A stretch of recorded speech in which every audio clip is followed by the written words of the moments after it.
আর গরিব দুঃখী মানুষের বাজার করতে, খেজুর কিনতে, ছোলা কিনতে, বেসন কিনতে, শাকসবজি কিনতে যদি তাদের কষ্ট হয়, আপনারা যদি মালের সিন্ডিকেট করবেন এই বাজারে, তাহলে আমি আল্লাহর উপরে শপথ করে বলে যাচ্ছি, হাজী শরীয়তুল্লাহর বংশের সন্তান হিসেবে বলে যাচ্ছি, আপনাদের সেই সিন্ডিকেটের মাল আমরা জব্দ করে আমার শিবচরের গরিব দুঃখী মানুষের মধ্যে আমরা বিলিয়ে দিতে বাধ্য হব। এজন্য রমজানকে কেন্দ্র করে কেউ কোনো মালের দাম ব্যক্তিগতভাবে বাড়াবেন না, পারলে 5 টাকা 10 টাকা রমজানকে কেন্দ্র করে, রহমতের মাস কেন্দ্র করে একটু কমিয়ে রাখবেন। কিন্তু ব্যক্তিগতভাবে কোনো ফলের দাম, বাজারের দাম, শাকসবজির দাম, বাজারে যারা মাল সাপ্লাই করেন তারাও ব্যক্তিগতভাবে মালের সিন্ডিকেট করে মাল অতিরিক্ত দামে বিক্রি করবেন না।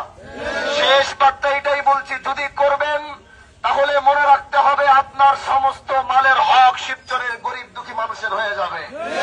আল্লাহ আমাদেরকে আর মা বোনদেরকে বলবো, আপনারা রমজানকে কেন্দ্র করে বেপরদা চলাফেরা করবেন না। এই সময় মানুষ চোখের হেফাজত করতে চায়, কোনোভাবেই যেন কারো চোখের গুনাহ না হয় আপনার কারণে। যদি আপনার আসতেই হয় কোনো কারণে, পর্দার সাথে আসবেন। বেপরদায় বাজারে কোনো মা বোনরা ঘোরাফেরা করবেন না। আল্লাহ আমাদের সবাইকে কথাগুলোর উপর আমল করার তৌফিক দান করুন।